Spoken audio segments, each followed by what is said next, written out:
One of the things I like to do, if you haven't figured out, I like that fifth metacarpal head as a tool.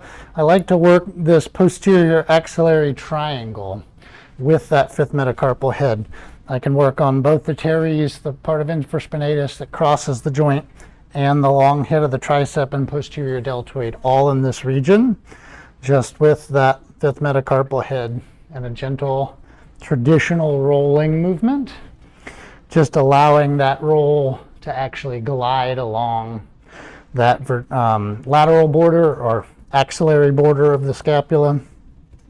The other hand can be a lot of places. Sometimes I'll put it on the center of the body just as support.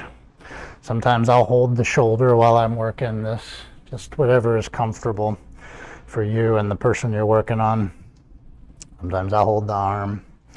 So this can go either direction, but I tend to go up into that triangle of the posterior axillary fold. So really tender area, men, so if it's too much pressure, just let me know. She's like, chocolate chip cookie. Chocolate chip cookie. So that's what I have on the board there is rolling for tricep and teres. It's really not just those two, posterior deltoid and infraspinatus is also included.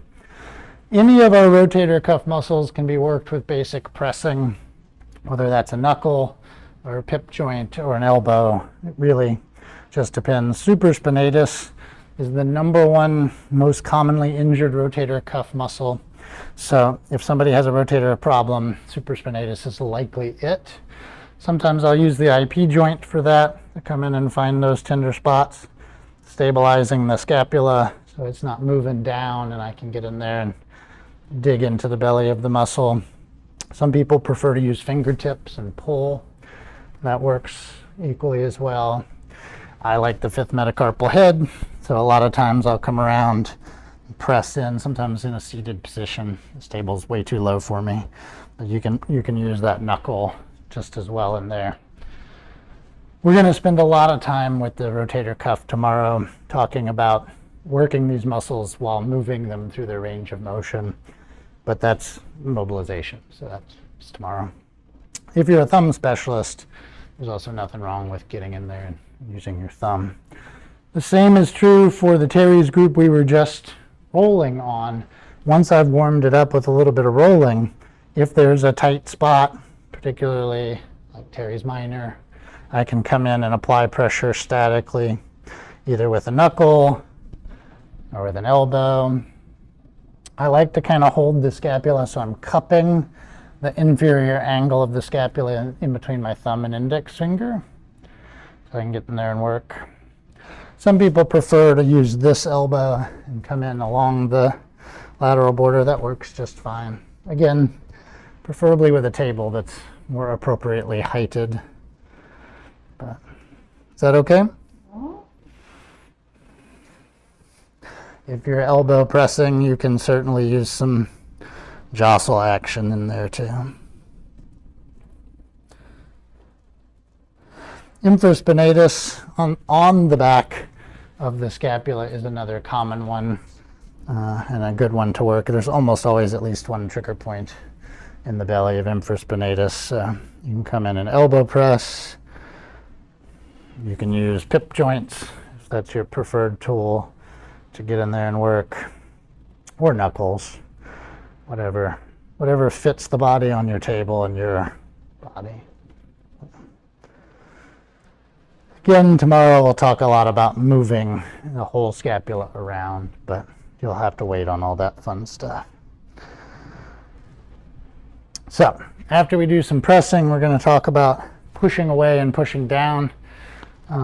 Pushing down is very shiatsu-like when it comes to the limb. It tends to be compression and release. In shiatsu, they do that mother-son hand where they stabilize at the top of the channel and then they walk down, and you can do it that way. There's lots of ways to do that. In Tui Na, it's not traditional for them to do that. They tend to just make passes starting at the arm and walking down. The important thing to remember is not to push right over the elbow itself. So you can come in and compress and release and compress and release and walk down the tricep just fine. But when I feel my hand run up against that medial epicondyle, my neck's pressure should be past it, not right over it. And I can do that a bunch of different ways, whichever way my hand fits best. So just compress and release, walk your way down. Right hand, left hand, orientation doesn't really matter. Obviously, it's tough to get your hand in this direction up high.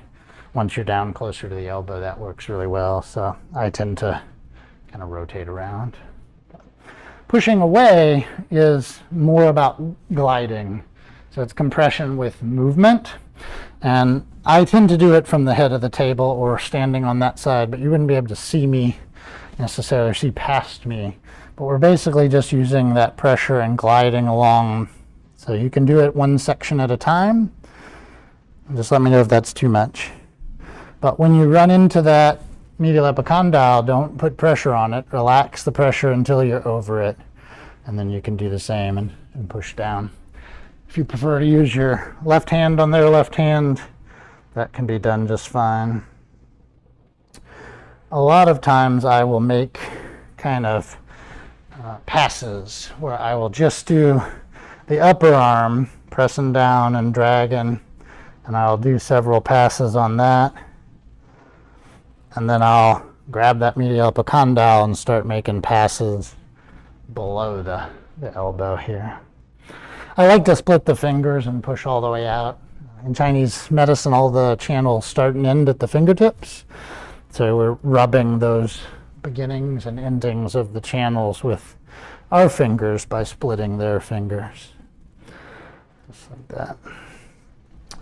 There isn't directionality. The Chinese prefer to go towards the hand, but it doesn't hurt anything to go the other direction if that's more comfortable for you. So you can certainly push up the arm. Swedish, you know, everything's towards the heart, so this would be more what they would traditionally do. There's also nothing wrong with repositioning. A lot of times in that palm up position, it's really the long head of the tricep that we're working, and the other heads are kind of turned. But I can bring the arm out and lay it off the end of the table if I want to focus on the lateral head or medial head of the tricep here. And so again, up or down, take your pick.